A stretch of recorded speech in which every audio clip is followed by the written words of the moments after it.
Meurtre de Justine Vayrac, les deux visages du suspect, Lucas. Quelques heures après la découverte du corps de Justine Vayrac jeudi 27 octobre 2022, deux proches de la jeune femme et du principal suspect se sont confiés dans Touche pas à mon poste, sur C8. Cyril Hanouna recevait jeudi 27 octobre 2022 dans Touche pas à mon poste, sur C8, deux hommes se présentant comme des connaissances de Justine Vayrac, dont le corps a été découvert après plusieurs jours de recherche. Ils se décrivent par ailleurs comme des proches du meurtrier présumé. Lucas L., connu dans son petit village de Bénat, en Corrèze.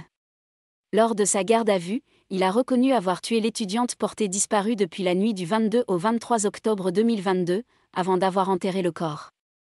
Les deux jeunes hommes, venus cagoulés pour parler sous couvert d'anonymat, décrivent un garçon bosseur, sociable et impulsif à la fois. C'est dur, lance Maxime, un proche de Lucas L. On se dit toujours que ça arrive qu'aux autres. Il a dû déboulonner. C'est inexplicable. Un autre assure que non, ce n'est pas le bagarreur en soirée. C'est un mec bon mood, confie Alexis, proche du jeune homme. Il y avait eu fricotage. Alexis et Maxime affirment que Lucas L. connaissait Justine Vayrac. On avait déjà fait des soirées ensemble, il y avait eu fricotage, déclare Alexis. Les deux habitants du village de Bénat ont notamment évoqué la famille du principal suspect. C'est une famille très connue et très respectable, souligne-t-il. Des propos qui interrogent Gilles Verdez. Le chroniqueur de TPMP demande alors, un tempérament décrit parfois comme un caïd, quelqu'un rebelle à l'autorité, qui n'aimait pas être contredit. Vous avez constaté ce côté impulsif, interroge-t-il. Maxime admet alors que Lucas L. avait un côté impulsif étant jeune. Lucas a visiblement deux visages, souligne Gilles Verdez.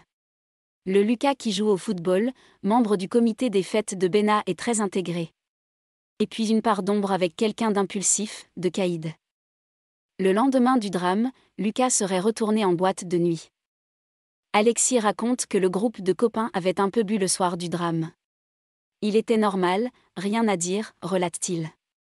On se pose au bar et je l'ai laissé quand il est parti à Charette, la boîte de nuit à Brive-la-Gaillarde où il croise Justine Vayrac, note de la rédaction. Au lendemain de la mort de Justine Vayrac, dimanche 23 octobre 2022, Lucas L. aurait joué un match de football avec son équipe. Il serait ensuite retourné en boîte de nuit le lendemain et aurait ramené une autre fille, comme si rien ne s'était passé, affirme encore Alexis.